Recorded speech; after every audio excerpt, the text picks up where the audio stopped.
मेरी जिंदगी का किसी की जिंदगी का भरोसा नहीं है। मुझ पर मेरी गाड़ी पर 6 गोलियां तो चल चुकी हैं। मुझे अपनी जिंदगी की हरगिज परवाह नहीं है, अल्लाह जानता है।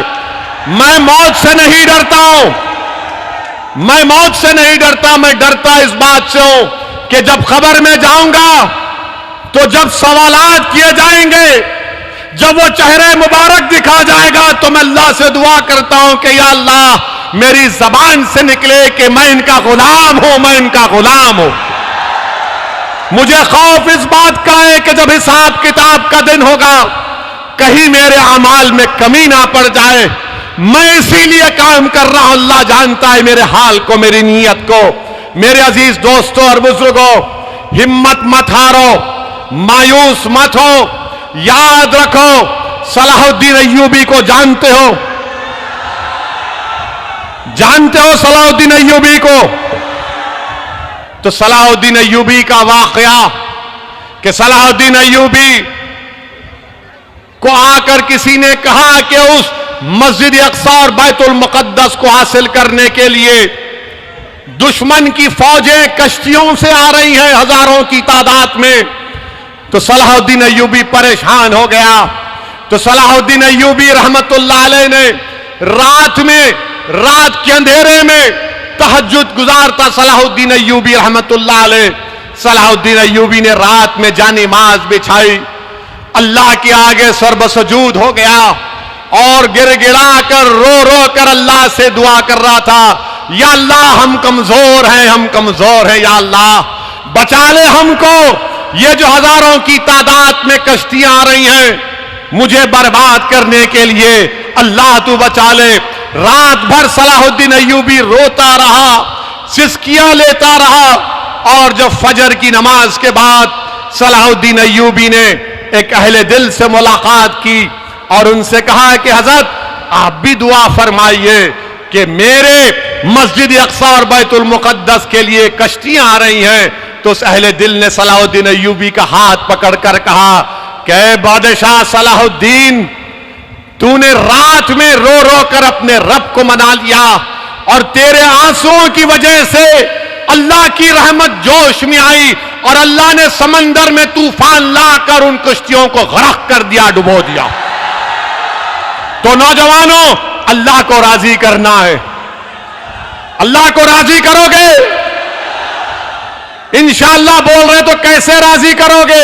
नमाजें पढ़ोगे, मस्जिदों को आबाद करोगे, जुल्म नहीं करोगे, किसी को नहीं मारोगे, मगर जिद्दोजहद करोगे, उठोगे, लड़ोगे। अगर कोई तुम पर जुल्म भी करता है तो बोलना हस्बुनल्लाह व निअमल वकील व निअमल मौला व निअमल नसीर। हिम्मत मत हारो नौजवानों, मायूस मत हो, अपनी लीडरशिप को बनाओ। एक वैक्यूम है इस पूरे भारत में, इस देश में, हमारे वतन अजीज के लिए हमने आजादी के लिए अपना सब कुछ कुर्बान किया, मगर आज हम आजादी के 75 साल मना रहे हैं। बताओ मेरे अजीज दोस्तों, जो मुझ पर उंगलियां उठाते, मुझको गालियां देते हैं, दो, मगर बताओ आज ये मुसलमानों का हाल क्यों है? बताओ क्यों ये हाल हमारा है? मेरे अजीज दोस्तों और बुजुर्गों, आपने लीडरशिप पैदा नहीं की। अगर मैं खराब हूं तो तुम अच्छे बन जाओ खुदा के लिए, मगर एक पॉलिटिकल वैक्यूम को, खला को खत्म करो, पुर करो। ये देश के लिए अच्छा है, भारत के लिए अच्छा है जब मुसलमानों की एक लीडरशिप होगी। जब लीडरशिप होगी तो वो लोगों को समझाएगी कि ये रास्ता नहीं, ये रास्ते पर चलो। इसीलिए आपसे अपील कर रहा हूं कि आप मेरे इस पैगाम को समझो। जो लोग आकर आपसे कहेंगे कि ओवैसी वोट काटने आया है, ओवैसी फुला बी टीम है, उनकी बात का हरगिज यकीन मत करिए। उनसे एक ही सवाल करिए कि 20 तुम्हारे एमएलए मोदी के गोद में बैठकर चाय क्यों पिए? उनसे पूछिए कि सिंधिया आज मोदी मोदी क्यों कर रहे हैं? इनसे पूछिए कि महाराष्ट्र में शिवसेना के एमएलए भाग गए बीजेपी के पास, तो क्या ओवैसी जिम्मेदार है? महाराष्ट्र की हुकूमत आज कमजोर पड़ गई, मैं जिम्मेदार हूं उसका। अब तो ऐसा हाल हो गया कि अगर किसी कांग्रेसी के घर में सुबह में अगर भैंस दूध नहीं बोलेगी तो बोलेगा कल भोपाल में इसका भाषण हुआ था, भैंस दूध देने से इनकार कर गई। कल सुबह में मुर्गा बांग नहीं देगा 4 बजे तो कांग्रेसी बोलेगा अरे मुर्गा ने ओवैसी का भाषण सुन लिया।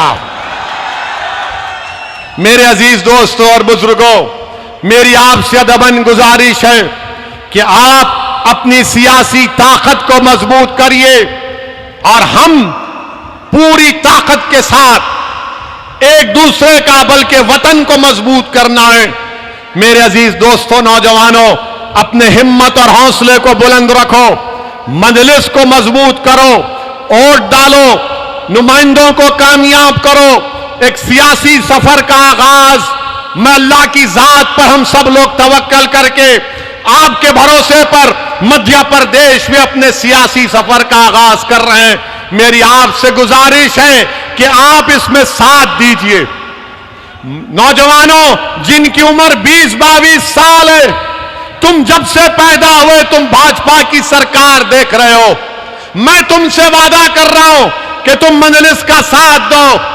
तुम देखोगे कि आने वाले सालों में भाजपा मध्य प्रदेश में सत्ता में नहीं रहेगी इंशाअल्लाह ताला। क्या आप ये काम करेंगे? क्या आप मजलिस का साथ देंगे? सिर्फ अल्लाह से डरो, ना कमलनाथ से, ना मामा से। आजकल मामा बुलडोजर हो गए।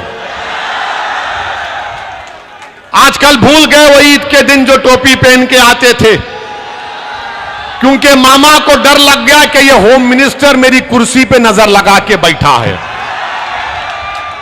तो खैर लड़िए, हमको एतराज नहीं है, मगर हमको अपनी पार्टी को मजबूत करना है।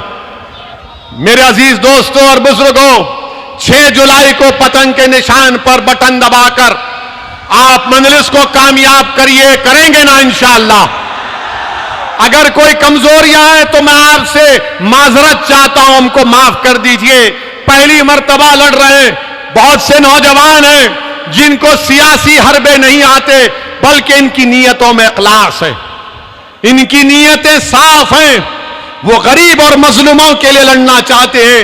इसीलिए आपसे अपील कर रहे हैं कि आप इन तमाम का साथ दीजिए, मजलिस को कामयाब करिए और आप अपनी जमात के 6 लोगों को कामयाब करेंगे तो कांग्रेसी बोलेगा अरे ये 6 जीत गए तो क्या होगा।